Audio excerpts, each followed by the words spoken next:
Desafiando as baixas temperaturas, un total de 387 atletas lograron completar o Trail de Lousame. Rubén Martínez Mayo gañou por quinta vez a proba curta cun tempo d'1 hora, 4 minutos e 39 segundos, con case 4 minutos de vantaxe sobre o segundo clasificado. Nerea Castro fixo propio na categoría feminina, completando a distancia de 14 km n'1 hora, 21 minutos e 32 segundos. No que respecta ao trail longo, Damián González acabou primeiro cun tempo de 2 horas, 7 minutos e 21 segundos. O máis alto do podio feminino foi para María Platero, que completou a proba nun tempo de 2 horas, 30 minutos e 16 segundos.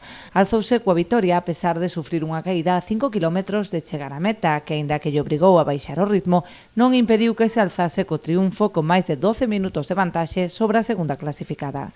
Tras repoñer forzas co avituallamento organizado no polideportivo, os atletas recibiron os seus premios na entrega de trofeos de mans de diversos concelleiros da Corporación Municipal e do xerente de Futurane, a empresa local principal patrocinadora do evento.